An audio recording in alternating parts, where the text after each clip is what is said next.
From Anshei Sphard-Beth Emeth congregation, it's time to take 10 minutes for Torah with Rabbi Joel Finkelstein. Welcome to our discussion of Genesis, a book of builders and keepers.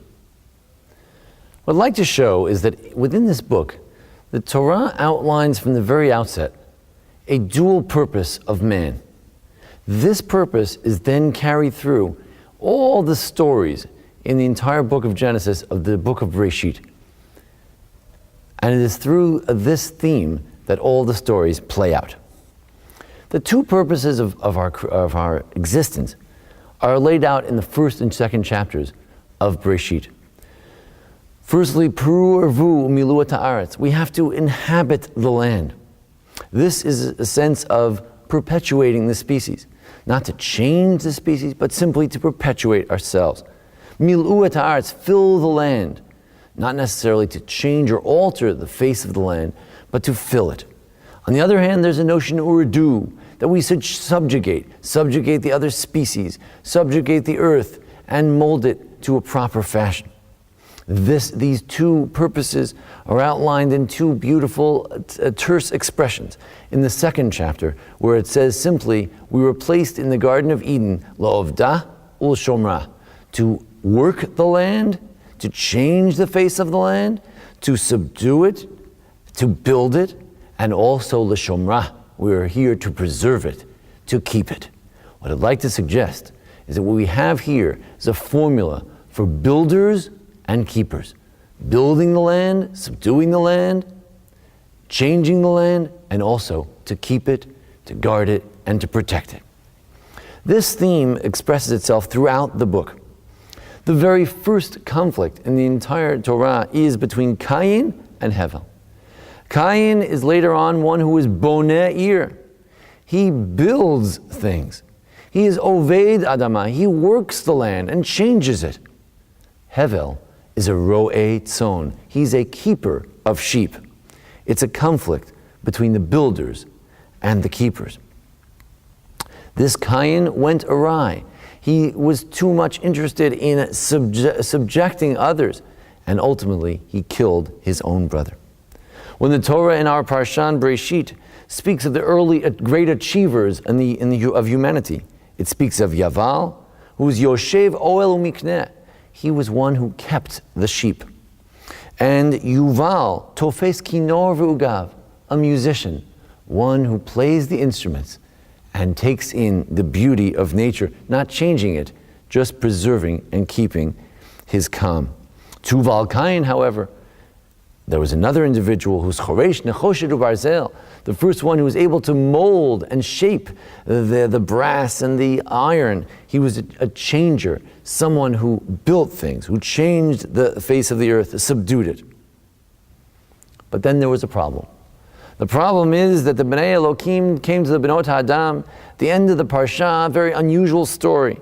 It seems to be some sort of destruction, some sort of hashchata, which led ultimately to the destruction of the whole world as we know it, until Noah came and preserved it all. This seems to be a hashchata, a destruction, a corruption in the realm of pru urvu, in the realm of being fruitful and multiplying. Somehow, this went awry. They took the wrong wives for themselves. And in terms of the notion of mil'uat haaretz, you're supposed to fill the land with humanity. Instead, mal'ah haaretz chamas. By the end of this parsha, the beginning of the Noach, we have a land filled not with people, but with corruption, chamas, violence. What about the Tower of Babel? Tower of Babel was a corruption of the notion of building. Yes, they built something, but it was to build in order to destroy, to be in competition with God. The Rashbam points out that they said, pen nafot, they don't want to spread out on the whole world. They want to build so that they could all stay in one place and not spread out. The opposite of the idea of filling the earth and building it. But then we have the good guys. Noach. Noach obviously is a keeper, ul'shomrah. He's able to keep all the species in his ark, but he's also a builder. Vayiven Noach mizbeach l'Hashem. He's the first to build spiritual building, a building of a mizbeach, an altar for God. The two of the murky characters in the beginning of Breshit are Lot and Lavan. And they are negative characters for the most part. And they have corrupted somehow the realm of keeping. They are ro'ei tzon, they are shepherds, but they've corrupted the way of the keepers. Avraham, Yitzchak, and Yaakov are shomrei habrit. They keep the covenant with God. They're also builders. Vayiven mizbeach l'Hashem. They build altars to God. They fulfill the notion of varatzta yama v'kei matzafon v'negba. They spread out and fill the earth, as we Jews have always done a very good job at throughout history. And they're also ro'ei tzon. They're keepers of the sheep. And who are their nemesis? Who are their enemies? Ishmael, Yado Bakol. He reigns over others, perhaps not in the best way. And what about Esav? Is he a Gibor Tzayid like Nimrod, Lifnei Hashem, in front of God? No. He's going out and he is somehow corrupting the notion of subduing the other creatures. He is a hunter in a negative fashion. Avraham, Yitzchak, Yaakov understood that balance. We're able to keep that balance of being builders, but building for God, an altar for God. A keeper keeping the sheep, but as Rashi says, never with corruption, never with stealing, always grazing in their own lots. And Yitzchak is the ultimate keeper. He knows how to keep that covenant going. He knows how to redig those wells that Avraham had already dug, to rebuild, to both do a building that's a rebuilding, a conquering that's a reconquering. That is the greatness of Yitzchak. But ultimately, in the end of days, the ultimate victory needs to be had over those who corrupt the ways of the corrupt keepers, the corrupt builders. Moshe and David, two of the greatest figures in our history. Moses, a keeper, a shepherd. David, a keeper, a shepherd. But in the end, they need to defeat those destroyers, those people who corrupt the ways of the earth. Who were the very first corrupt ones? The Bnei Elohim, those who went and destroyed their ways, who married somehow the wrong women. And who were they? They're Nephilim. They were the great giants of the earth. Giants who went in a corrupt way. Moshe and David are the ones who slew the giants. Moshe slays Og, the great giant, and David slays Goliath, the great giant.